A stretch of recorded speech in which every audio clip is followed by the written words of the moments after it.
ಈ ತಡವಾದ ರಿಯಾಕ್ಷನ್ ಯಾಕೆ ಅನ್ನೋ ನಾನು ಸುದೀಪ್ ಸರ್ ಫ್ಯಾನು ಮೇಡಮ್, ತಾಳ್ಮೆ ಕಲ್ತ್ಕೊಂಡು. ರಜತ್ ಅವರಿಗೆ ಈ ವಿಚಾರವಾಗಿ ಏನ್ ಅನಿಸ್ತು? ಮೇಡಮ್ ಕಾಮೆಂಟ್ಸ್ ಬಗ್ಗೆ ನಾನು ಜಾಸ್ತಿ ತಲೆ ಕೆಡ್ಸ್ಕೊಳಕ್ಕೆ ಹೋಗಿಲ್ಲ. ರೀಲ್ಸ್ ಮಾಡಿದ್ವಿ, ಅದನ್ನು ಅಪ್ಲೋಡ್ ಮಾಡಿದ್ವಿ, ಮುಗೀತು. ಬಟ್ ಇದು ಈ ಮಟ್ಟಕ್ಕೆ ಹೋಗುತ್ತೆ ಅನ್ನೋದು ಯಾರಿಗೂ ಐಡಿಯಾ ಇರಲಿಲ್ಲ. ಯಾವ ವಿಚಾರವಾಗಿ ಟಾರ್ಗೆಟ್ ಮಾಡಿ ಮಾಡಿದ್ರೆ ಮಾಡ್ತಾ ಇದ್ದಾರೆ, ಮಾಡಲಿ, ಏನು ತೊಂದರೆ ಇಲ್ಲ, ಒಳ್ಳೇದಾಗಲಿ ಅವ್ರಿಗೆ. ಬಿಗ್ ಬಾಸ್ ಸೆರೆಮನೆ ವಾಸ ಅನುಭವಿಸಿದ್ದ ರಜತ್ ಅವರಿಗೆ ಮುಂದೊಂದು ದಿನ ಜೈಲು ವಾಸ ಕೂಡ ಅನುಭವಿಸಬೇಕು ಅನ್ನುವಂಥ ಒಂದು ಐಡಿಯಾ ಕೂಡ ಇರಲಿಲ್ಲ. ಸದ್ಯಕ್ಕೆ ಒಂದಷ್ಟು ದಿನಗಳ ಗ್ಯಾಪ್ ನಂತರ ರಜತ್ ಅವರು ಸಿಕ್ಕಿರುವಂಥದ್ದು. ಯಾಕಿಷ್ಟು ಡಿಲೇ ಮಾಡಿದ್ರು ರಿಯಾಕ್ಷನ್ಗೆ ಅವ್ರನ್ನೇ ಕೇಳೋಣ. ರಜತ್ ಅವರೇ, ಕೂಲಾಗಂತೂ ಕಾಣಿಸ್ತಾ ಇದ್ದೀರಾ, ಹೇಗಿದ್ದೀರಾ? ಆದರೂ ಚೆನ್ನಾಗಿದೆ ಮೇಡಮ್, ಅದ್ಭುತವಾಗಿದ್ದೀನಿ. ಅಂದರೆ ಈ ತಡವಾದ ರಿಯಾಕ್ಷನ್ ಯಾಕೆ ಅನ್ನುವಂಥದ್ದು, ಅಂದರೆ ರಜತ್ ಅವರಿಗೆ ಬೇಗ ರಿಯಾಕ್ಟ್ ಮಾಡ್ತಾರೆ ಅನ್ನುವಂಥದ್ದನ್ನು ಎಲ್ಲರೂ ಕಾಯ್ತಿದ್ರು. ಆದರೆ ಯಾಕೆ ಈ ವಿಚಾರವಾಗಿ ತುಂಬ ತಡವಾಗಿ ರಿಯಾಕ್ಟ್ ಮಾಡ್ತಿದ್ದೀರಾ? ನಾನು ಸುದೀಪ್ ಸರ್ ಫ್ಯಾನು ಮೇಡಮ್, ತಾಳ್ಮೆ ಕಲ್ತ್ಕೊಂಡಿದ್ದೀನಿ. ನನಗೆ ಕನ್ಫ್ಯೂಸ್ ಮಾಡ್ತಿದ್ದೀರಾ ನೀವು? ಇಲ್ಲ, ಆ ಥರ ಏನಿಲ್ಲ. ಸ್ವಲ್ಪ ತಾಳ್ಮೆ ತಗೊಂಡು ರಿಯಾಕ್ಟ್ ಮಾಡೋಣ ಅನ್ನೋದು ಇತ್ತು. ಯಾಕಂದರೆ ಇದು ಫಸ್ಟ್ ಟೈಮು ನಾನು ಜೈಲರ ನೋಡಿದ್ದು. I was very disturbed. So ಅದಕ್ಕೇ ಸ್ವಲ್ಪ ಶಾಂತವಾಗಿ ಕಾಮ್ ಆದಮೇಲೆ ರಿಯಾಕ್ಟ್ ಮಾಡೋಣ ಅಂತ. ಕೇಳಿರ್ತೀರ ಎಲ್ಲ ಪ್ರಶ್ನೆಗಳನ್ನು ಎಲ್ಲವನ್ನು ಕೇಳಿದ್ದಾದ್ಮೇಲೆ ರಜತ್ ಅವರಿಗೆ ಈ ವಿಚಾರವಾಗಿ ಏನು ಅನ್ನಿಸ್ತು, ಜೊತೆಗೆ ನಿಮ್ಮ ಕುಟುಂಬದವ್ರಿಗೆ ಏನು ಅನ್ನಿಸ್ತು? ಯಾವ ವಿಷಯದ? ರೀಲ್ಸ್ ಬಗ್ಗೆನಾ? ರೀಲ್ಸ್ ಬಗ್ಗೆ ಇರ್ಬೋದು, ಕಾಮೆಂಟ್ಸ್ ಇರ್ಬೋದು. ಮೇಡಮ್, ಕಾಮೆಂಟ್ಸ್ ಬಗ್ಗೆ ನಾನು ಜಾಸ್ತಿ ತಲೆ ಕೆಡ್ಸ್ಕೊಳಕ್ಕೆ ಹೋಗಿಲ್ಲ. ಯಾಕೆಂದರೆ ಇವಾಗ ನೋಡಿರಿ, ನಾನು ಅದು ನೋಡಿದ್ದೆ, ಇವನು ಯಾವ ದೊಡ್ಡದು ಅಂತ ಇದಕ್ಕಾಗ್ತಾರೆ ಅದಕ್ಕಾಗ್ತಾರೆ ಅಂತ. ಇವಾಗ ಕಮೆಂಟ್ ಮಾಡೋನು ಅವನೇ ಯೋಚನೆ ಮಾಡಬೇಕಲ್ಲ, ಇವನು ಯಾವ ದೊಡ್ಡದು ಅಂತ ಕಮೆಂಟ್ ಮಾಡ್ತಾವನೆ. ಸೊ ಅವನಿಗೆ ಅದು ತಲೆ ಯೋಚನೆ ಇಲ್ಲ ಅಂದರೆ ಅಂಥವ್ರಿಗೆ ತಲೆ ಕೆಡ್ಸ್ಕೊಡೇನು ಯೂಸ್ ಇಲ್ಲ. ಅದು ಬಿಟ್ಟು ಇದು ರೀಲ್ಸ್ ವಿಷಯ ಅಂತ ಬಂದಾಗ ನಾವು ಸುಮ್ಮನೆ ನಾರ್ಮಲಾಗಿ ಮಾಡೋಕ್ಕೆ ಅದು ಹೋಗಿದ್ದು. ಅದೇನೋ ಯಾರನ್ನೋ ಫೋರ್ಸ್ ಮಾಡಿ ಇಲ್ಲ ವಿನಯನ ಮಾಡಲೇಬೇಕು ಅಂತ ಎದುರಿಸಿ ಏನು ಮಾಡಿಸಿದಲ್ಲ. ರೀಲ್ಸ್ ಮಾಡಿದ್ವಿ, ಅದನ್ನು ಅಪ್ಲೋಡ್ ಮಾಡಿದ್ವಿ, ಮುಗೀತು. ಬಟ್ ಇದು ಈ ಮಟ್ಟಕ್ಕೆ ಹೋಗುತ್ತೆ ಅನ್ನೋದು ಯಾರಿಗೂ ಐಡಿಯಾ ಇರಲಿಲ್ಲ. ಬಹುಶಃ ಅದು ಹಾಕೊಂಡಿದ್ದ ಡ್ರೆಸ್ಸಿಂದ ಇರ್ಬೋದು, ಇಲ್ಲಾಂದರೆ ಇಟ್ಕೊಂಡಿದ್ದು ಮಚ್ಚಿಂದ ಇರ್ಬೋದು. ಸೊ ಅದೇನೋ ಬ್ಯಾಡ್ ಟೈಮ್ ಅಂತಾರಲ್ಲ, ಆಯಿತು, ಆಗೋದೆಲ್ಲ ಒಳ್ಳೇದಕ್ಕೇ. ಅಲ್ಟಿಗೇಟ್ ಏನೋ ಪಾಸಿಟಿವ್. ಅಂದರೆ ಈ ಹಿಂದೆ ಕೂಡ ದುನಿಯಾ ವಿಜಯ್ ಅವರು ಲಾಂಗಿಂದ ಕಟ್ ಮಾಡಿದ್ರು ಕೇಕ್ನ. ಆ ವಿಚಾರವಾಗಿ ಸಹ FIR ದಾಖಲಾಗಿತ್ತು. ಈ ವಿಚಾರ ಎಲ್ಲ ನಿಮ್ಮ ಗಮನಕ್ಕಿತ್ತ? ಅಂದರೆ ನೀವು ಯೂಸ್ ಮಾಡಿದ ಫೈಬರ್ ಇರಬಹುದು ಆ ಮಚ್ಚು, ಬಟ್ ಆ ರೀತಿ ಗಮನಕ್ಕೆ ಬಂತ ಇದನ್ನು ರೀಲ್ಸ್ ಮಾಡೋಕೆ ಮುಂಚೆ ಇದನ್ನು ಯಾವ್ದು ಯೂಸ್ ಮಾಡ್ತಾ ಇದ್ವಿ ಪ್ರಾಪರ್ಟಿ ಅದ್ರ ಬಗ್ಗೆ? ಮೇಡಮ್, ನನಗೆ ಅದು ಗೊತ್ತಿಲ್ಲ. I don't know about Vijay sir. ಅವರು ಅದನ್ನು ಕೇಳೂ ಪಟ್ಟಿಲ್ಲ, ಇದನ್ನು ಫಸ್ಟ್ ಟೈಮೇ ಕೇಳ್ತಾರೆ. ಅದನ್ನು ಹೊರತುಪಡಿಸಿದ್ರೆ ನನಗೆ ಇದ್ರ ಬಗ್ಗೆ ಏನು ಐಡಿಯಾನೇ ಇರಲಿಲ್ಲ. ಅದಕ್ಕೇನೋ ಆರ್ಮ್ಸ್ ಆ್ಯಕ್ಟ್ ಅಂತ ಒಂದಿದೆ, ಆಮೇಲೆ ಪಬ್ಲಿಕ್ಕಲ್ಲಿ ಈ ಥರ ಇಟ್ಕೊಂಡು ಮಾಡಬಾರ್ದು, ಆ ಥರ ಈ ಥರ ರೂಲ್ಸ್ ಇದೆ ಅನ್ನೋದೇ ನನಗೆ ಗೊತ್ತಿರಲಿಲ್ಲ. ಗೊತ್ತಿದ್ರೆ I would have not done it. ಗೊತ್ತಿಲ್ಲದಿರೋ ಕಾರಣಕ್ಕೇ ಸುಮ್ಮನೆ ಹಂಗೆ ಮಾಡಿದ್ದು. ಬಟ್ ಆದರೆ ಅದು ಇಷ್ಟು ದೊಡ್ಡ ವಿಷಯ ಆಗುತ್ತೆ ಅನ್ನೋದು ಗೊತ್ತಿರಲಿಲ್ಲ. ಬಟ್ ಅದೇ ನೆಕ್ಸ್ಟ್ ಟೈಮಿಂದ ಆ ಥರ ಮಾಡದೆ ಹುಷಾರಾಗಿರ್ತೀವಿ ಅಷ್ಟೇ. ಹೆಂಗೆ ಆ ಥಾಟ್ ಬಂತು ನಿಮಗೆ ಈ ಡ್ರೆಸ್ ಕೋಡಲ್ಲಿ? ಜೊತೆಗೆ ಆ ಡ್ರೆಸ್ ಡಿಸೈನ್ ಮಾಡೋ ಐಡಿಯಾ ಕೊಟ್ಟಿದ್ದು ಯಾರು? ಮೇಡಮ್, ಅದು ಆ್ಯಕ್ಚುಲಿ ಚಾನಲಿಂದ ನಮಗೆ ದರ್ಶನ್ ಸರ್ದು ಈ ಥರ ಮಾಡಬೇಕು ಅಂತ ಬಂದಿದ್ದು. ಒಬ್ರೊಬ್ರಿಗೆ ಒಂದು ಹೀರೋ ಕೊಟ್ಟಿದ್ದರು.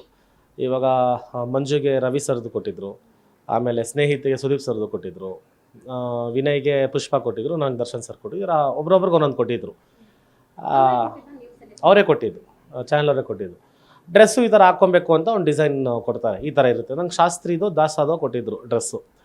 ಸೊ ನಾನೇನು ಮಾಡಿದೆ, ನಮ್ಮ ಡಿಸೈನರ್ಗೆ ಹೇಳಿ ಈ ಥರ ಮಾಡೋಣ, ಚೆನ್ನಾಗಿರುತ್ತೆ. ಅಂದರೆ ನಾನು ಬಿಗ್ ಬಾಸ್ ಮುಗಿಸ್ಕೊಂಡು ಬಂದಮೇಲೆ ಪ್ರತಿಯೊಂದು ಹಾಕಿದೊಂದು ಡ್ರೆಸ್ಸೂ ಸ್ವಲ್ಪ ವಿಭಿನ್ನವಾಗಿ, ಇಲ್ಲಾಂದರೆ ಸ್ವಲ್ಪ ಡಿಫ್ರೆಂಟಾಗಿ ಟ್ರೈ ಮಾಡ್ತಾಯಿದ್ದೀನಿ.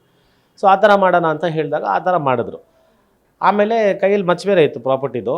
ನಾನೇನು ಅಂದ್ಕೊಂಡೆ, ಅದಕ್ಕೆ ಆ್ಯಪ್ಟಾಗಿ ಯಾವುದು ಮಾಡ್ಬೋದು ಅನ್ನೋದು ಒಂದು ಥಾಟ್ ಬಂತು. ಸೊ ಅದನ್ನು ಮಾಡಿದ್ವಿ ಹೊರತು it was not planned or intentional.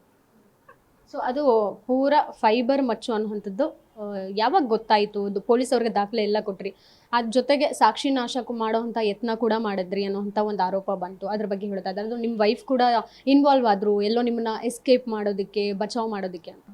ಇಲ್ಲ, ಅಕ್ಷಿತಾ ಇದರಲ್ಲಿ ಏನೂ ಇನ್ವಾಲ್ವ್ಮೆಂಟ್ ಇರಲಿಲ್ಲ. ನಾನು ವಿನಯ್ ಒಳಗೆ ಕೂತಿದ್ದಾಗ ನಾನು ನನ್ನ ಫ್ರೆಂಡ್ಸಿಗೆ ಹೇಳಿದ್ದೆ ಹೋಗಿ ತೊಗೊಂಬಂದ್ಬಿಡ್ರಿ ಸೆಟ್ಟಿಂದ ಅಂತ. ಪಾಪ ಅವ್ರು ವೀಡಿಯೋ ನೋಡಿದ್ದಾರೆ, ಅಲ್ಲಿ ಒಂದು ಹಲವಾರು ಮಚ್ಚುಗಳಿರುತ್ತೆ ಸೆಟ್ಟಲ್ಲಿ. ಸೊ ಯಾವುದೋ ಒಂದು ಅದ್ರ ಥರ ಇದೆ, ತೊಗೊಂಬಂದ್ಬಿಟ್ಟಿದ್ದಾರೆ. ನಾವು ಆ ಟೆನ್ಷನಲ್ಲಿ ಏನು ಮಾಡಿದ್ವಿ, ನಾವು ನೋಡ್ಕೊಂಡಿಲ್ಲ ಕರೆಕ್ಟಾಗಿ, ಏನು ಸ್ವಲ್ಪ ಡಿಫ್ರೆಂಟ್ ಐತಲ್ಲ ಅದು ಇದು ಅಂತ ನಾವೇನು ನೋಡ್ಕೊಂಡಿಲ್ಲ. ಸರಿ, ನಾವು ಆಯಿತು ಅಂದ್ಬಿಟ್ಟು ಕೊಟ್ಬಿಟ್ಟು ಬಂದುಬಿಟ್ವಿ. ಅದು ನೋಡಿದ್ರೆ ನೆಕ್ಸ್ಟ್ ದಿನ ಮಾರ್ಕ್ ಮಾಡಿ ತೋರಿಸಿದಾಗ ಶಿಟ್ ಇತ್ತು, ಇದು ಕೊಟ್ಬಿಟ್ಟಿದ್ದಾರಾ ಅನ್ನೋದೊಂದು ಮೈಂಡಿಗೆ ಬಂತು. ಬಟ್ ಆದರೆ ನಾವು ಇದನ್ನು ಹೇಳಬೇಕು ಅಂದರೆ ಏನು, ಫೈಬರ್ ಮಚ್ಚು ಯಾವಾಗ ಪೊಲೀಸವ್ರಿಗೆ ಗೊತ್ತಾಯಿತು ಅಂದರೆ ಸೆಟ್ಟವರೇ ಪಾಪ ಬಂದರು ತಿರ್ಗಾ ಸ್ಟೇಷನ್ಗೆ. ಅವರೇ ಬಂದ್ಬಿಟ್ಟು ಇಲ್ಲ ಸರ್ ಇದು ಫೈಬರ್ದೆ ಅಂತ ಸ್ವಲ್ಪ ಐಟಮ್ಸ್ ಎಲ್ಲ ತಂದಿದ್ರು. ಅವರು ತೋರಿಸಿದ್ರು, ನಾವು ಈ ಥರ ಒಂದು 4-5 ಎಕ್ಸ್ಟ್ರಾ ಮಾಡಿಕೊಂಡಿರ್ತೀವಿ, ಯಾಕಂದರೆ ಅಲ್ಲಿ ಶೂಟಿಂಗ್ ನಡೆಯುವಾಗ ಏನಾದರೂ ತಾಕಿ ಒಡೆದ್ಗಿಡ್ದು ಹೋದರೆ ಅದಕ್ಕೆ ರೀಪ್ಲೇಸ್ಮೆಂಟ್ ಅಂತ ಇನ್ನೊಂದು ಕೊಡ್ತಾರೆ ನಮಗೆ ಯೂಸ್ ಮಾಡೋಕ್ಕೆ. ಸೊ ಅದು ಈ ಥರ ಆಗಿದೆ ಹೊರತು ಏನೋ ಇಂಟೆನ್ಷನಲಿ ಅಲ್ಲ ಸರ್ ಅಂತ ಹೇಳಿದ ಮೇಲೆ ಅವ್ರು ತೋರಿಸಿದ್ಮೇಲೆ they've like okay fine. Madam ಅದು ನಂದು ಶೂಟಿಂಗ್ ಮುಗೀತು. ಶೂಟಿಂಗ್ ಮುಗಿದ್ಮೇಲೆ ಅವತ್ತು ನಾನು ಬೇಗ ಬಿಟ್ಟೆ ಶೂಟಿಂಗು. ನಾನು ಚಿತ್ರದುರ್ಗಕ್ಕೆ ಹೋಗಬೇಕಾಯಿತು ನೆಕ್ಸ್ಟ್ ದಿನ. ಅವತ್ತು 2 ಗಂಟೆವರೆಗೂ ನಡೆದಿದೆ ಶೂಟಿಂಗು. ನಾನು 9:30ಗೆ ಬಿಟ್ಬಿಟ್ಟಿದ್ದೀನಿ. ನಂದು ಬ್ಯಾಗು, ನನ್ನ ಬಟ್ಟೆ, ಬ್ಯಾಗು ಗೀಗು ಆಮೇಲೆ ಪ್ರಾಪರ್ಟಿ ಎಲ್ಲ ನನ್ನ ಹತ್ರನೇ ಇತ್ತು. ಸರಿ, ನಾನು ಅರ್ಧ ದಾರಿಗೆ ಬಂದಮೇಲೆ ನಾನು ನೆಕ್ಸ್ಟ್ ದಿನ ಫಂಕ್ಷನ್ಗೆ ಹೋಗ್ಬೇಕಾಯ್ತು. ಗಾಡೀಲಿ ಬೇರೆಯವ್ರು ಬರ್ತಾಯಿದ್ರು. ಸೊ ಅದಿದ್ರೆ ಚೆನ್ನಾಗಿ ಕಾಣಿಸಲ್ಲ, ತಪ್ಪಾಗುತ್ತೆ ಅಂದ್ಬಿಟ್ಟು ನಾನೇನು ಮಾಡಿದೆ, ಕೇಳಿದೆ ಫೋನ್ ಮಾಡಿ ಸರ್ ಪ್ರಾಪರ್ಟಿ ಅವ್ರನ್ನ, ಸರ್ ಇದೇನು ಮಾಡೋದು ಅಂತ. ಇಲ್ಲೇ ವಾಪಸ್ ತಂದು ಕೊಟ್ಬಿಡಿ, ಇಲ್ಲಾಂದರೆ ಲಗ್ಗೇರಿಲಿ ಇದೈತೆ ಗೋಡೌನು, ಅಲ್ಲಿ ಕೊಟ್ಬಿಡಿ ಅಂದರು. ನಾನು ತಿರ್ಗಾ ಅಲ್ಲಿ ಹೋಗೋ ಪೇಷನ್ಸ್ ನನಗಿರಲಿಲ್ಲ. ಇನ್ನೊಂದು 3-4 ಎಕ್ಸ್ಟ್ರಾ ಇರುತ್ತೆ ಅವ್ರ ಹತ್ರ. ನಾನು ಕೇಳಿದೆ ಸರ್ ಎಕ್ಸ್ಟ್ರಾ ಇದೆಯಾ ಸರ್ ಅಂದೆ. ಇದೆ ಅಂದು. ಸರ್ ಬಿಸಾಕ್ಬಿಡ್ಲಾ ಅಂದು. ನಾನು ನಿಮ್ಮ ಇಷ್ಟ ಅಂದರು. ನಾನು ಬರ್ತಾ ಅಂದವೇ ಬಿಸಾಕ್ಬಿಟ್ಟು ಬಂದೆ ಅಷ್ಟೇ. ಇಟ್ಕೊಂಡೇನು ಯೂಸ್ ಅದು, ಬೇಡ ಹೆಂಗಾದ್ರೂ ಫೈಬರ್ ಅಲ್ವಾ ಅಂದ್ಬಿಟ್ಟು ಚೆನ್ನಾಗಿರಲ್ಲ ಅಂದ್ಬಿಟ್ಟು ಬಿಸಾಕ್ಬಿಟ್ಟು ಬಂದೆ. ಬಟ್ ಇಷ್ಟು ದೊಡ್ಡ ನ್ಯೂಸ್ ಆಗುತ್ತೆ ಅಂತ ಕನ್ಸು ಅಂದ್ಕೊಂಡಿರಲ್ವಲ್ಲ ನಾವು. ಇಷ್ಟು ದೊಡ್ಡ ಸೀನ್ ಆಗುತ್ತೆ, ಇಷ್ಟು ದೊಡ್ಡ ವಿಷಯ ಆಗುತ್ತೆ ಅಂತ. ಅದು ಏನೋ ಹಣೆ ಬರ ಸರಿಯಿಲ್ಲ ಅಷ್ಟೇ. ಎಲ್ಲೋ ಒಂದ್ ಕಡೆ ರಜತ್ ಅವ್ರನ್ನ ಟಾರ್ಗೆಟ್ ಮಾಡ್ತಿದ್ದಾರೆ. ಆದ್ರೆ ಯಾವ ವಿಚಾರವಾಗಿ ಟಾರ್ಗೆಟ್ ಮಾಡಿ ಈ ವಿಚಾರದಲ್ಲಿ ತಗಲ್ ಹಾಕುವಂತ ಒಂದು ಕೆಲಸ ಆಗಿದೆ ಅನ್ನುವಂಥದ್ದು ಎಲ್ಲೋ ಕೇಳ್ಪಟ್ಟೆ ನಾನು. ತುಂಬ ವಿಷಯದಲ್ಲಿ ಅದನ್ನು ಮಾಡ್ತಾ ಇದ್ದಾರೆ. ಏನಕ್ಕೆ ಮಾಡ್ತಾ ಇದ್ದಾರೆ, ಏನು ವಿಷಯ ಏನೂ ಗೊತ್ತಿಲ್ಲ. ಬಟ್ ಆದರೆ ಮಾಡ್ತಾ ಇದ್ದಾರೆ, ಮಾಡಲಿ, ಏನು ತೊಂದರೆ ಇಲ್ಲ, ಒಳ್ಳೇದಾಗಲಿ ಅವ್ರಿಗೆಲ್ಲ ಅಷ್ಟೇ. ಇದೆ ನನಗೆ ಒಂದು corner of the part idea ಇದೆ. ಯಾಕಂದರೆ ಈ ಫೇಕ್ ಪ್ರೊಫೈಲ್ ಎಲ್ಲ ಕ್ರಿಯೇಟ್ ಮಾಡಿಕೊಂಡು ಬೇಕಾದ್ರೆ ನಾನು ಕಮೆಂಟ್ ಮಾಡ್ತಾರಲ್ಲ, ಅವ್ರ ಪ್ರೊಫೈಲ್ ಓಪನ್ ನೋಡಿ ಬರೀ ಫೇಕ್ ಪ್ರೊಫೈಲಿಂದನೇ ಕೆಟ್ಟ ಮಾತು ಬರೋದು. ನಾರ್ಮಲ್ ಡೀಸೆಂಟ್ ಪ್ರೊಫೈಲ್ಸಲ್ಲಿ ಯಾರ್ದು ಬರೋಲ್ಲ. 0 ಪೋಸ್ಟ್ ಇರುತ್ತೆ, 0 ಫಾಲೋಯಿಂಗು, 0 ಫಾಲೋವರ್ಸು. ಅವಾಗ ತಾನೇ ಫ್ರೆಶ್ ಆಗಿ ಕ್ರಿಯೇಟ್ ಮಾಡಿ ನನಗೋಸ್ಕರ ಅಂತ ಕೆಲಸ ತೊಗೊಂಡು ಮಾಡ್ತಾವ್ರೆ. ನಾನು ಇಂಥವ್ರಿಗೆಲ್ಲ ಕೆಲಸ ಕೊಡ್ತಾ ಏನಲ್ಲ, ತೊಂದರೆ ಇಲ್ಲ ಬಿಡ್ರಿ, ಮಾಡಲಿ. ಸೊ ಆ ರೀತಿ ನಿಮ್ಮ ಮೇಲೆ ಲೈಕ್ ದ್ವೇಷ ಹುಟ್ಕೊಂಡಿರೋವಂಥದ್ದು ನೀವೇನು ಮಾಡಿದ್ರಿ ಅವ್ರಿಗೆ? ಹೆಸರು ಮಾಡ್ತಾ ಇದ್ದೀನಲ್ಲ, ಅದಕ್ಕೆ ಪಾಪ ತಡ್ಕೊಳಕ್ಕಾಗ್ತಲ್ಲ. ಇದ್ರು ಕ್ಲೋಸ್ ಇದ್ರು. ಬಟ್ ಆದರೆ ಪಾಪ ಈ ಮಟ್ಟಿಗೆ ಬೆಳಿತೀವಂತ ಅವ್ರಿಗೂ ಗೊತ್ತಿರಲಿಲ್ವೇನೋ, ತಡೆಯೋಕ್ಕಾಗ್ತಿಲ್ಲ, ಮಾಡುತ್ತವ್ರೆ, ಮಾಡಲಿ, ತೊಂದರೆ ಇಲ್ಲ. ಇಷ್ಟೆಲ್ಲ ಒಂದು ಏನು ಹೇಳ್ತಾರೆ ಲೈಕ್ ಡ್ರಾಮಾ ಕ್ರಿಯೇಟ್ ಆಯಿತು ನಿಮ್ಮ ಲೈಫಲ್ಲಿ, ಆಗಬಾರ್ದಿತ್ತು, ಆ್ಯಕ್ಚುಲಿ ಆಯಿತು. ಇದೆಲ್ಲ ಆದಮೇಲೇನು ಆ ಒಂದು ಜೈಲಲ್ಲಿ ಇದ್ದಂತಹ ಅನುಭವ ಯಾವ ರೀತಿ ನಿಮಗೆ ಸರಿ ಅನ್ನಿಸ್ತು ಅಂತ? ಮೇಡಮ್ ಅದು ಇದ್ದಿದ್ದು ಒಂದೇ ದಿವಸ. ಬಟ್ ಆದರೆ ಏನು ಬೇಜಾರಾಗಿದ್ದು ನನಗೆ ಅಂದರೆ ಅಲ್ಲಿ ಜನಗಳನ್ನ ನೋಡಿ ಒಂಥರ ಡಿಫ್ರೆಂಟ್ ಮನಸ್ಥಿತಿ ಇರೋರೆಲ್ಲ ಬಂದಿರ್ತಾರೆ. ಆಮೇಲೆ ಚಿಕ್ಕ ಹುಡುಗರು 18 ವರ್ಷದ 19 ವರ್ಷದ ಹುಡುಗರೆಲ್ಲ ಬರ್ತಾರೆ. ಆಮೇಲೆ ಅವ್ರ ಜೀವನ ಅನ್ನೋದೇ ಏನೂ ಗೊತ್ತಿಲ್ಲ. ಅದೇನೋ ಟೈಡಲ್ ಅಂತ ಡ್ರಗ್ ಅಂತೆ, ಅದನ್ನೆಲ್ಲ ತೊಗೊಂಡು ಏನು ನೈಟ್ ನಾನು ವಿನಿ ಮಲಗಿದ್ದೀವಿ, ಕಿರುಚ್ತಾರೆ ಜೋರಾಗಿ ಸೆಲ್ಗಳಿಂದ, ತಲೆ ಹೊಡ್ಕೊಂಡು ಕೈಯೆಲ್ಲ ಕಟ್ ಮಾಡ್ಕೊಳಕ್ಕೆ ಹೋಗೋದು. ಒಬ್ಬೊಂದು ನೀಡಲ್ಸೇ ಒಳಗಿತ್ತು ಕೈಯಲ್ಲಿ. ಸೊ ಅದೆಲ್ಲ ನೋಡಿದಾಗ ತುಂಬ ಬೇಜಾರಾಯಿತು. ಯೂತ್ಸು ಏನು ಮಾಡೋಕ್ಕೆ ಟ್ರೈ ಮಾಡ್ತಾ ಇದ್ದಾರೆ ಅನ್ನೋದು. ಫ್ರೆಂಡ್ಶಿಪ್ಪು ಆಮೇಲೆ ಸರ್ಕಲ್ ಇಸ್ ವೆರಿ ಇಂಪಾರ್ಟೆಂಟ್ ಅನ್ನಿಸ್ತು ಅದು ನೋಡಿದಾಗ. ಇನ್ನೊಂದೇನೆಂದರೆ ವಿಡಿಯೋದಲ್ಲಿ ಅಬ್ಸರ್ವ್ ಮಾಡಿದ್ವಿ, ರೀಲ್ಸ್ ಮಾಡಿದ್ರು, ಡಿ ಬಾಸ್ ಅನ್ನೋವಂಥದ್ದು ಒಂದು ಕಾಸ್ಟ್ಯೂಮ್ ಇತ್ತು. ಶೂ ಅಲ್ಲೂ ಸಹ ಡಿ ಬಾಸ್ ಅನ್ನೋವಂಥದ್ದು ಒಂದು ಶೂ ಕೂಡ ನೀವು ಮಾಡಿಸಿದ್ರಿ. ಅವ್ರ ಫ್ಯಾನ್ಸ್ ಕೂಡ ಅಲ್ಲಿ ವಿರೋಧ ವ್ಯಕ್ತಪಡಿಸಿದ್ರು. ಯಾಕೆ ಡಿ ಬಾಸ್ ಅನ್ನೋವಂಥದ್ದು ಕಾಸ್ಟ್ಯೂಮ್ ಎಲ್ಲ ಇಸ್ ಗುಡ್, ಬಟ್ ಶೂ ಮೇಲೆ ಯಾಕೆ ಬರೆಸ್ಬೇಕಿತ್ತು ಅನ್ನೋವಂಥದ್ದು ಒಂದು ಎಲ್ಲೋ ಬೇಜಾರು ವ್ಯಕ್ತಪಡಿಸಿದ್ರು. ಇಲ್ಲ ಮೇಡಮ್, ನನಗೆ ಅಲ್ಲಿ ನನ್ನ ಫ್ಯಾನ್ಸ್ ಯಾರೂ ಟೆಕ್ಸ್ಟ್ ಮಾಡಿಲ್ಲ ನನಗೆ. ಆಮೇಲೆ ಯಾವ ವೀಡಿಯೋನೂ ಫ್ಯಾನ್ಸ್ ಮಾಡಿ ಹಾಕಿಲ್ಲ. ಇದು ನಮಗೆ ಬೇಜಾರಾಯಿತು ಅದು ಅಂತ ನನಗೆ ಪ್ರತಿಯೊಬ್ಬರು ಫ್ಯಾನ್ಸು ಮೆಸೇಜ್ ಮಾಡಿರೋದೆ, ಬಾಸ್ ಈ ಥರ ತುಂಬ ಇಷ್ಟ ಆಯಿತು ನೀವು ಮಾಡಿರೋದು ಕಾನ್ಸೆಪ್ಟು, ನೀವು ಹಾಕಿರೋ ಡ್ರೆಸ್ ತುಂಬ ಚೆನ್ನಾಗಿದೆ, ನಮ್ಮ ಫ್ಯಾನ್ಸ್ಗೆಲ್ಲ ತುಂಬ ಹೆಮ್ಮೆ ಇದೆ, ಇದನ್ನು ಬೇರೆ ಥರ ತಿರುಗಿಸ್ತಾ ಇದ್ದಾರೆ ಮೀಡಿಯಾ, ನೀವೇನು ತಲೆ ಕೆಡಿಸ್ಕೊಂಬಿಡಿ ಅಂತ ನನಗೆ ಮೆಸೇಜ್ ಮಾಡೋರೆ ಹೊರತು ನನಗೆ ಯಾವತ್ತೂ ಯಾರೂ ನನಗೆ ಬೇಜಾರಾಯಿತು ಅಂತ ಒಂದು ವೀಡಿಯೋನೂ ಯಾರೂ ಫ್ಯಾನ್ಸ್ ನನಗೆ ಕಳಿಸಿಲ್ಲ. ತಾತ್ಕಾಲಿಕ ಅನಿಸುತ್ತೆ ಏನಂದರೆ ದರ್ಶನ್ ಅವರು ಒಂದು ಕೇಸ್ ಹ್ಯಾಂಡಲ್ ಮಾಡಿದ್ದು ಸಹ ಚಂದನ್ ಅವರು, ಸೊ ಪೊಲೀಸ್ ಚಂದನ್ ಅವರು ಜೊತೆಗೆ ನಿಮ್ಮ ಕೇಸ್ ಕೂಡ ಆ ಇನ್ವಾಲ್ವ್ಮೆಂಟ್ ಇದ್ದಿದ್ದು ಚಂದನ್ ಅವ್ರದ್ದು. ಎಲ್ಲೋ ಒಂದು ಕಡೆ ದರ್ಶನ್ ನಿಮಗೂ ಕನೆಕ್ಟ್ ಆಗ್ತಾ ಇದೆ, ನೀವು ಬೇರೆ ಫ್ಯಾನ್ ಅವ್ರಿಗೆ? ಇಲ್ಲ ಮೇಡಮ್, ಆ ಥರ ಏನಿಲ್ಲ. ಹಣೆ ಬರೋಕ್ಕೆ ಹೊಣೆ ಯಾರೋ ಅನ್ನೋ ಥರ. ನಾನು ಬಸವೇಶ್ವರ ನಗರದವನೇ, ಸೊ ಇಲ್ಲೇ ಹೋಗ್ಬೇಕಾಯ್ತು ಇದೇ ಸ್ಟೇಷನ್ಗೆ. ಬಟ್ ಆದರೆ ಸರ್ ಅವ್ರ ಡ್ಯೂಟಿನ ಏನು ಮಾಡಬೇಕು ಅದನ್ನು ನ್ಯಾಯವಾಗಿ 100% ಮಾಡಿದ್ದಾರೆ. ಅದಕ್ಕೆ ತಾನೇ ಜೈಲಿಗೆ ಹೋಗಿದ್ದು ನಾನು. ಸೊ ಅವ್ರ ಡ್ಯೂಟಿ ಕರೆಕ್ಟಾಗಿ ಮಾಡಿದ್ದಾರೆ. ನಾವು ನೆಕ್ಸ್ಟ್ ಟೈಮಿಂದ ಹುಷಾರಾಗಿರಬೇಕು ಅಂತ ತಿಳ್ಕೊಂಡ್ವಿ ಅಷ್ಟೇ. ಅಂದರೆ ಈ ಪ್ರಶ್ನೆ ಹೆಂಗೆ ಅನಿಸುತ್ತೆ ಈಗ ನಾನು ಕೇಳೋದು ಅಂತ ಹೇಳಿದ್ರೆ ಅದು ಫ್ಯಾಕ್ಟೇ, ಬಟ್ ನೀವು ಅಬ್ಸರ್ವ್ ಮಾಡಿದ್ದೀರಲ್ಲ ನನಗೆ ಗೊತ್ತಿಲ್ಲ. ದರ್ಶನ್ ಅವರ ಅಭಿಮಾನಿಯಾಗಿ ರಜತ್ ಅವ್ರು ಕೂಡ ಅವ್ರ ಶಿಷ್ಯಾಗಿ ಅವ್ರು ಕೂಡ ಜೈಲಿಗೆ ಹೋಗಿದ್ರು ಬಾಸ್, ಅವ್ರ ಶಿಷ್ಯಾಗಿ ಇವರು ಕೂಡ ಜೈಲಿಗೆ ಹೋಗ್ಬಿಟ್ಟು ಬಂದಿದ್ದಾರೆ. ಅವ್ರ ಹಾದಿನಲ್ಲೇ ನಡೀತಿದ್ದಾರೆ ಏನೋ ಅನ್ನೋಂಥದ್ದು. ಇಲ್ಲ ಮೇಡಮ್, ಅವ್ರ ಪಾಪ ಅವ್ರದ್ದೇ ಅವ್ರ ಪರ್ಸನಲ್ ಜೀವನ ಇದೆ, ಅದ್ರ ಬಗ್ಗೆ ಕಮೆಂಟ್ ಮಾಡೋಕ್ಕೆ ನಾನು ಯಾರಲ್ಲ. ನಾನು ಮಾಡಿದ ತಪ್ಪಿಗೆ ನಾನು ಹೋಗಿ ಬಂದೆ ಅಷ್ಟೇ.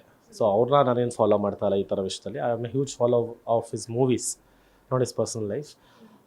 ಅವರು ಹೋಗಿ ಬಂದರು ಅಂತ ನಾನು ಹೋಗಬೇಕು ಅಂತೀನಿ. ನಾನು ಮಾಡಿದ ತಪ್ಪಿಗೆ ನಾನು ಹೋಗಿ ಬಂದಿದ್ದು. ಸೊ ಇದರಲ್ಲಿ ಅವ್ರದ್ದು ಇನ್ವಾಲ್ವ್ಮೆಂಟ್ ಏನೂ ಇಲ್ಲ, ಆಮೇಲೆ ನಂದು ಇನ್ವಾಲ್ವ್ಮೆಂಟ್ ಅವ್ರ ಜೀವನದಲ್ಲಿ ಏನಿಲ್ಲ. ಇನ್ನೊಂದು ವಿಡಿಯೋ ವೈರಲ್ ಆಯಿತು, ನೀವು ಜೈಲಿಂದ ಎಲ್ಲ ಮುಗಿಸ್ಕೊಂಡು ಎಲ್ಲವನ್ನು ಮುಕ್ತಾಯ ಆಯಿತು ಅನ್ನೋ ಅಷ್ಟರಲ್ಲಿ ಆ್ಯಪಲ್ ತಿನ್ಕೊಂಡು ಬರ್ತಾ ಇದ್ರಲ್ವಾ, ಆ ವಿಡಿಯೋ ಎಷ್ಟು ವೈರಲ್ ಆಯಿತು ಅನ್ನೋಂಥದ್ದು ನೀವು ಕೇಳಿರ್ತೀರಾ. ಒಂದು ಆ್ಯಪಲ್ ತಿಂದಿದ್ದು ವಿಡಿಯೋ ಕೂಡ ಅಷ್ಟು ವೈರಲ್ ಆಗುತ್ತಾ? ಬಹುಶಃ ಸಿನಿಮಾ ಕೂಡ ಆಗಲ್ಲ ಅನ್ಸುತ್ತೆ. ಇಲ್ಲ ಮೇಡಮ್, ತುಂಬ ಹೊಟ್ಟೆ ಹಸಿತಾಯಿತ್ತು, ಆ್ಯಪಲ್ ತಿರ್ಕೊಂಡು ಬಂದೆ. ಅದನ್ನು ಈ ಥರ ತಿರುಗಿಸ್ಬಹುದು ಅಂತ ನನಗೆ ಗೊತ್ತಿರಲಿಲ್ಲ. ಬಟ್ ಒಳ್ಳೇದಾಗಲಿ, ಏನೇನೋ ಮಾಡ್ತವ್ರೆ ಮಾಡ್ಕೊಳ್ಳಿ, ಏನು ಮಾಡೋಕ್ಕಾಗಲ್ಲ. ಅಂದರೆ ನೀವು ಇಷ್ಟು ಕೂಲಾಗಿ ಹೇಗೆ ತಗೋತಾ ಇದ್ದೀರಾ ವಿಷಯನ ಅಂತ? Madam, I very positive person. ಎಲ್ಲ ಅನ್ಕೊಂಡಿದ್ದೇನು ನಂಗೆ ದುರಾಂಕಾರ ಜಾಸ್ತಿ, ಅದು ನಾನು ವೆರಿ ಪಾಸಿಟಿವ್. ನಾನು ತಲೆನೇ ಕೆಡ್ಸ್ಕೊಳ್ಳಲ್ಲ ಇದಕ್ಕೆಲ್ಲ. ಏನೋ ನಗಾಡ್ಕೊಂಡು ಅದೇನೋ ತಿರ್ಗಿ ಅದು ರೇಣುಕಾ ಸ್ವಾಮಿ ಕೊಲೆಗಾಲ ಲಿಂಕ್ ಮಾಡ್ತವ್ರೆ. ನಂಗೆ ನಗು ಬರುತ್ತಿದ್ದಲ್ಲ ನೋಡಿದ್ರೆ. ನಾನು ಯಾಕೆ ಹೋಗ್ಬಿಟ್ಟು ಆ ಡಮ್ಮಿ ನನ್ನ ಮಗನ್ನ ಇದರಲ್ಲಿ ಅವ್ನು ಸತ್ತಿರೋ ಜಾಗದಲ್ಲಿ ನಾನೇ ಹೋಗಿ ಎಸಿಲಿ ಮಚ್ನ. ನನಗೆ ಐಡಿಯಾನೂ ಇರಲಿಲ್ಲ, ಏನೋ ಸುಮ್ಮನೆ ಎಸ್ಬಿಟ್ಟು ಹೋದೆ. ಇವಾಗ ನೋಡ್ರೆ ಅವ್ನು ಸತ್ತಿರೋ ಜಾಗದಲ್ಲಿ ನಾನು ಎಸ್ತಿದ್ದೀನಿ. ಅದಕ್ಕೆ ರೇಣುಕಾ ಸ್ವಾಮಿ ಕೊಲೆಗೂ ಇವನಿಗೂ ನಂಟಿದೆ, ಏನೇನೋ ಮಾಡ್ತವ್ರೆ. ನಾನು ಅದಕ್ಕೆ ನಗು ಬರುತ್ತೆ ಅಷ್ಟೇ ಇದೆಲ್ಲ ಕೇಳಿದಾಗ. ನಿಮ್ಮ ಮನೇಲಿ ಹೆದರ್ಕೊಂಡಿದ್ರ ಅಪ್ಪ ಅಮ್ಮ, ಏನು ಬಂದು ಸಮಾಧಾನ ಮಾಡಿದ್ರಿ ಅಂತ? ಇಲ್ಲ, ಬೇಜಾರು ಮಾಡ್ಕೊಂಡಿದ್ರೆ, ಹೆದರ್ಕೊಂಡಿರಲಿಲ್ಲ. ಅವ್ರಿಗೆ ಗೊತ್ತು ನಾನು ಆಚೆ ನೀಟಾಗಿ ಬರ್ತೀನಿ ಅಂತ, ಹೆದರ್ಕೊಂಡಿರಲಿಲ್ಲ. ಬಟ್ ಆದರೆ ಬೇಜಾರು ಮಾಡ್ಕೊಂಡಿದ್ರು, ಯಾಕೆ ಹಿಂಗೆ ಮಾಡ್ತಾ ಇದ್ದಾರೆ, ಏನು ಕತೆ ಅಂತ. ಇದೆಲ್ಲವನ್ನು ಹೊರತುಪಡಿಸಿ ವಿನಯ್, ನಾನು ಒಂದು ಸ್ಟೇಟ್ಮೆಂಟ್ ನಿಮ್ಗೆ ಕ್ಲಾರಿಫೈ ಮಾಡ್ತೀನಿ. ವಿನಯ್ ಅವರು ಫಸ್ಟ್ ರಿಯಾಕ್ಷನ್ ಗ್ಯಾರಂಟಿ ನ್ಯೂಸ್ಗೆ ಕೊಟ್ಟಿದ್ದು, ಹೊರಗೆ ಬಂದಮೇಲೆ ಅವರು ಪಾಸಿಟಿವ್ ಆಗೇ ಮಾತಾಡಿದ್ರು.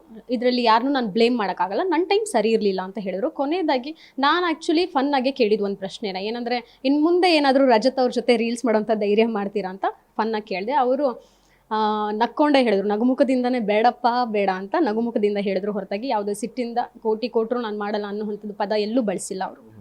ಅದೇ, ಬಟ್ ನಾನು ಅದನ್ನ ಎಲ್ಲೂ ಅಬ್ಸರ್ವ್ ಮಾಡಿಲ್ಲ. ಯಾಕಂದ್ರೆ ನಾನು ಯಾವುದೂ ಇಂಟರ್ವ್ಯೂ ನೋಡಿರಲಿಲ್ಲ. ನಾನು ಸ್ವಲ್ಪ ನನ್ನ ಮೈಂಡು ಡೈವರ್ಟ್ ಆಗಿಬಿಡುತ್ತೆ ಅಂತ ನಾನೇನೂ ನೋಡಿರಲಿಲ್ಲ. ಬಟ್ ಆದರೆ ಇವತ್ತು ಬಂದಿದ್ದವ್ರು ಇಂಟರ್ವ್ಯೂ ಎಲ್ಲ ಅದೇ ಕೇಳಿದ್ರು, 1 ಕೋಟಿ ಕೊಟ್ಟರು ನಾನು ಅವನ ಜೊತೆ ರೀಲ್ಸ್ ಮಾಡಲ್ಲ ಅದು ಇದು ಅಂತ. ನಾನು ಅದಕ್ಕೆ ಅವಶ್ಯಕತೆ ಏನಿಲ್ಲ. ನಾನು ಯಾವತ್ತೂ ವಿನೀನ ಮಾಡಬೇಕು ಅಂತ ಕೇಳಿಲ್ಲ. ಆಮೇಲೆ ವಿನಿ ನನ್ನೂ ಏನು ಕೇಳಿಲ್ಲ ರೀಲ್ಸ್ ಮಾಡೋಕ್ಕೆ. ಇಟ್ ವಾಸ್ ಮಾಡೋಣ ಅನ್ನೋದಿತ್ತು, ಮಾಡಿದ್ವಿ.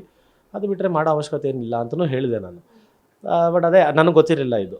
Mite be it's fun, I'll take it in a good way ಅಷ್ಟೇ. Done, thank you. ನೀವು ಮಾಡ್ತೀರಾ ಇನ್ಮೇಲೆ?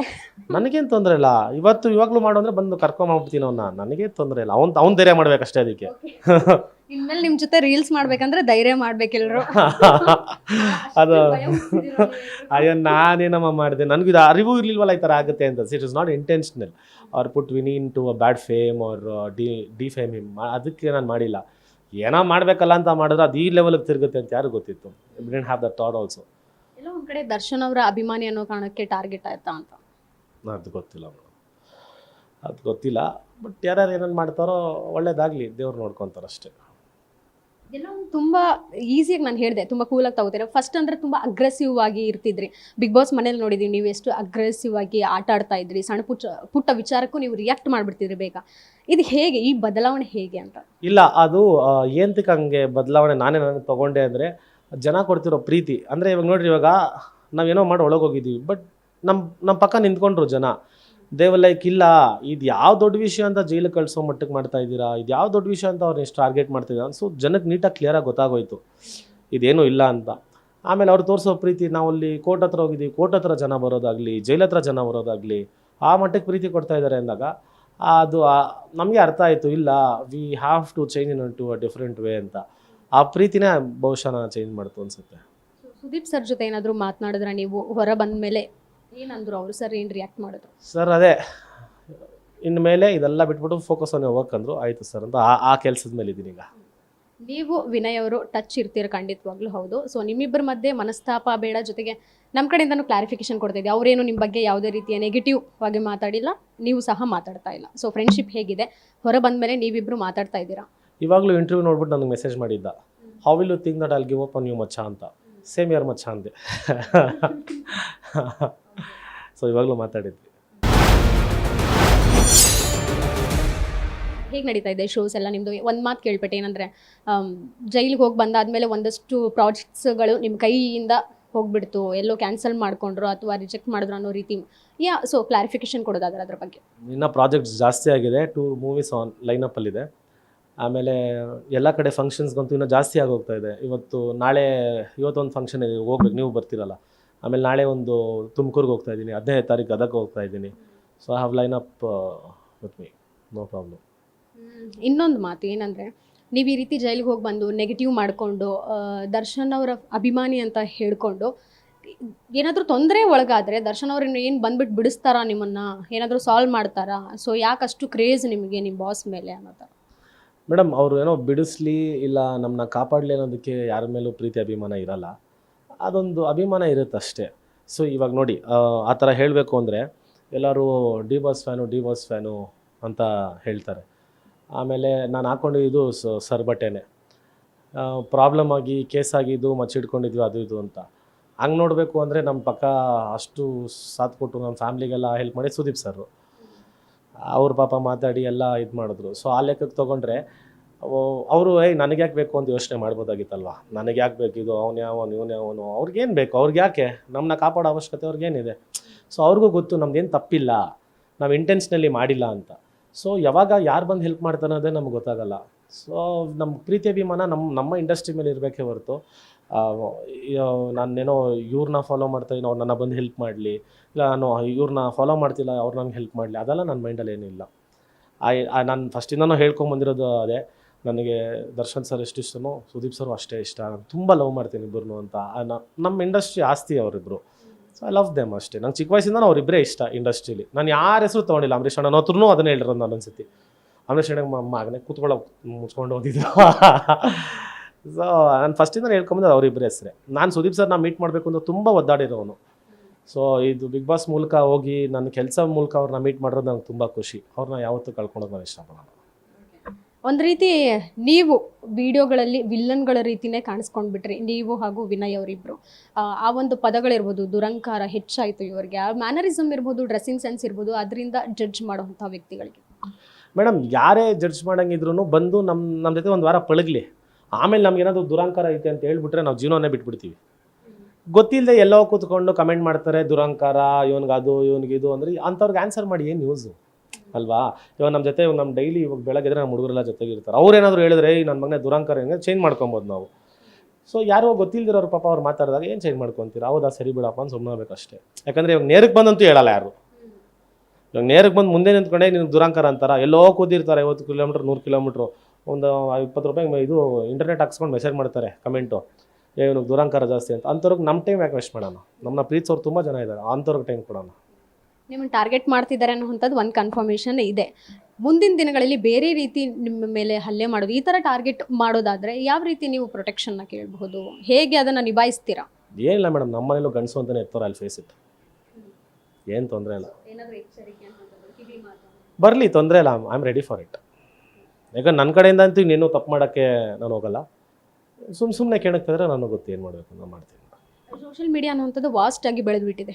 ಸೊ ಇದರಿಂದ ಏನಾದರೂ ನಿಮಗೆ ತೊಂದರೆ ಆಗ್ತಾ ಇದೆಯಾ, ಅಥವಾ ನೀವೇ ಸೋಷಿಯಲ್ ಮೀಡಿಯಾದಿಂದ ದೂರ ಇರಬೇಕು ಅಂದ್ಕೊಂಡಿದ್ರೆ? ಯಾಕಂದರೆ ಮುಂಚೆ ಸಹ ರಿಯಾಲಿಟಿ ಶೋಗಳನ್ನು ತುಂಬ ಮಾಡಿದ್ದೀರಾ, ಈ ರೀತಿ ಪ್ರಾಬ್ಲಮ್ಗಳು ಆಗ ಬಂದಿಲ್ಲ, ಈಗ ಹೆಚ್ಚಾಗ್ತಿರೋವಂಥದ್ದು. ಬಿಗ್ ಬಾಸ್ ಅನ್ನೋದು ಅಂಥ ಒಂದು ಶಕ್ತಿ ಮೇಡಮ್, ವೆರಿ ಬಿಗ್ ಶೋ, ತುಂಬ ದೊಡ್ಡ ಶೋ, ತುಂಬ ಬೇಗ ಹೆಸರು ತಂದು ಕೊಟ್ಬಿಡುತ್ತೆ. ಆಮೇಲೆ ಆ ಹೆಸರನ್ನ ಹೆಂಗೆ ಉಳಿಸ್ಕೊಂಡು ಹೋಗ್ಬೇಕು, ಗಳಿಸ್ಕೊಂಡು ಹೋಗ್ಬೇಕು ಅನ್ನೋದು ನಮಗೆ ಗೊತ್ತಿರಬೇಕು.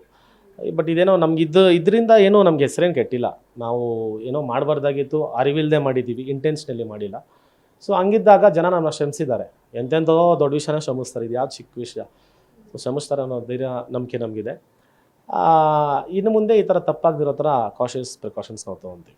ಇಲ್ಲ ಒಂದು ಕಡೆ ನೆಗೆಟಿವ್ ಸ್ಟೋರಿ ಕೂಡ ನಿಮಗೆ ಪ್ರಮೋಷನ್ ಹೆಚ್ಚಾಯಿತು ಅಂದರೆ ಇದರಲ್ಲಿ ತಗಲಾಕೊಂಡ್ರು ರೀಲ್ಸ್ ವಿಚಾರವಾಗಿನೂ ನೀವು ಹೊರಬರ್ತಾ ಪ್ರಮೋಷನ್ ಜಾಸ್ತಿ ಸಿಕ್ತು, ಇನ್ನಷ್ಟು ಪ್ರಾಜೆಕ್ಟ್ಗಳು ಜಾಸ್ತಿ ಬಂತು ಅಂತ ಹೇಳಿದ್ರಲ್ಲ? ಇಲ್ಲ, ಏನಕ್ಕೆ ಅಂದರೆ ಮೇಡಮ್, ಪಾಪ ಕೆಲವೊಂದು ಎಲ್ಲ ಚಾನೆಲ್ಗಳಲ್ಲ, ಕೆಲವೊಂದು ಚಾನೆಲ್ಗಳಿಗೆ ನನ್ನ ಮೇಲೆ ಲವ್ ಜಾಸ್ತಿ ಆಗೋಯ್ತು. ತುಂಬ ಅತಿಯಾದ ಲವ್ ಆಗ್ಬಿಟ್ಟು ಏನಾಗೋಯ್ತು, ಬಾಯಿಗೆ ಬಂದಂಗೆ ಮಾತಾಡೋಕ್ಕೆ ಸ್ಟಾರ್ಟ್ ಮಾಡಿಬಿಟ್ರಾ. ಅದಕ್ಕೇನೆ ಪಾಪ ಜನಕ್ಕೆ ಗೊತ್ತಾಗೋಯ್ತು. ಇನ್ನು ಮುಂದೆ ಆದರೂ ನಿಮ್ಮ ಫಾಲೋವರ್ಸ್ ಇರ್ತಾರೆ, ನಿಮ್ಮಂತಲೇ ಇಷ್ಟಪಡುವಂತಹ ಜನಗಳು ಇರ್ತಾರೆ. ಸೊ ಆ ಫ್ಯಾನ್ ಫಾಲೋವರ್ಸ್ಗೆ ಏನು ಹೇಳ್ತೀರಾ ನಿಮ್ಮ ಕಡೆಯಿಂದ? ಅದೇ ಈ ಥರ ಮಾಡಿ ತಪ್ಪು ಮಾಡೋಕ್ಕೆ ಹೋಗ್ಬೇಡ್ರಿ. ನಮಗೆ ತಪ್ಪು ಅಂತ ಗೊತ್ತಿಲ್ಲದೆ ನಾವು ಮಾಡಿರೋ ತಪ್ಪಿದು. ನಮ್ಮನ್ನ ಪ್ರೀತಿಸೋರು ದಯವಿಟ್ಟು ಈ ಥರ ಒಂದು ಪರಿಸ್ಥಿತಿಲಿ ನೋಡೋಕೆ ನಾವಂತೂ ಇಷ್ಟಪಡಲ್ಲ. ಆಮೇಲೆ ಈ ಆರ್ಮ್ಸ್ ಆ್ಯಕ್ಟು ಇದೆಲ್ಲ ತುಂಬ ವಾಸ್ಟ್ ಆಗಿದೆ, ನಮಗೂ ಐಡಿಯಾ ಇರಲಿಲ್ಲ, ಇವಾಗ ನಮ್ಗೆ ಗೊತ್ತಿದೆ. ಸೊ ಈ ಥರ ಎಲ್ಲ ಒಂದು ರೀಲ್ಸ್ ಮಾಡೋದು, ಈ ಥರ ಎಲ್ಲ ಒಂದು ಕೆಲಸ ಮಾಡೋದು ದಯವಿಟ್ಟು ಮಾಡೋಕ್ಕೆ ಹೋಗಬೇಡಿ. ನಾವು ಮಾಡಿರೋ ತಪ್ಪನ್ನ ನೀವು ಮಾಡಬೇಡಿ. ಸೊ ದರ್ಶನ್ ಅವರ ಡೆವಿಲ್ ಸಿನಿಮಾ ಕೂಡ ಇನ್ನೇನು ಐ ಥಿಂಕ್ ಡಿಸೆಂಬರಲ್ಲಿ ಬರುವಂಥ ಪ್ಲ್ಯಾನ್ ಕೂಡ ಎಲ್ಲವೂ ನಡೀತಾ ಇದೆ. ಸಿನಿಮಾ ಬಗ್ಗೆ ಎಕ್ಸ್ಪೆಕ್ಟೇಷನ್ ಎಷ್ಟಿದೆ? ವಿನಯ್ ಅವರು ಕೂಡ ಆ ಸಿನಿಮಾದಲ್ಲಿದ್ದಾರೆ. ನಾನು ಮೈಸೂರಿಗೆ ಹೋಗಿ ಒಂದು ದಿವಸ ಶೂಟಿಂಗು ನೋಡಿದ್ದೀನಿ, ಆಮೇಲೆ ಬಾಸ್ ಜೊತೆ ಮಾತಾಡಿಕೊಂಡು ಬಂದಿದ್ದೀನಿ. ಆಮೇಲೆ ವಿನಯ್ ಅವರು ತುಂಬ ಅದ್ಭುತವಾಗಿ ನಟನೆ ಮಾಡ್ತಾ ಇದ್ದಾನೆ. ಸೊ ಒಳ್ಳೇದಾಗಲಿ, it's ಗೋನ be a massive hit. Sir ಹೇಳೋ ಥರ ಯಾವಾಗಲೂ ನಾವು ಕನ್ನಡಿಗರಿಗೆ ಮಾಡೋ ಮೂವಿಗಳು ಜಾಸ್ತಿ ಅಂತ ಹೇಳ್ತಾರೆ. ಸೊ ಅದಕ್ಕೆ ತುಂಬ ಮ್ಯಾಸಿವ್ ಹಿಟ್ ಆಗಲಿ, ನಾವು ನಿಂತ್ಕೊಂಡು ಶಿಲ್ಲೆ ಹೊಡೆಯೋಕೆ ರೆಡಿ ಆಗಿದ್ದೀವಿ. ಸೊ ವಿನಯ್ ಅವ್ರ ಪಾತ್ರ ನೋಡೋಕ್ಕೆ ತುಂಬಾ ಎಕ್ಸೈಟ್ ಆಗಿದ್ದೀರಾ? ಏನಾದ್ರು ಹೇಳಿದಾರಾ ನಿಮಗೆ ಈ ರೀತಿ ಪಾತ್ರ ಮಾಡ್ತಿದ್ದೀನಿ, ಇಷ್ಟು ಬರುತ್ತೆ? He is one of the villain ಮೂವಿಲಿ. ಆಮೇಲೆ ಚೆನ್ನಾಗೇ ಬರ್ತಾ ಇದೆ ಔಟ್ಪುಟ್ಟು, ನಾನು ನೋಡಿದ್ದೆ.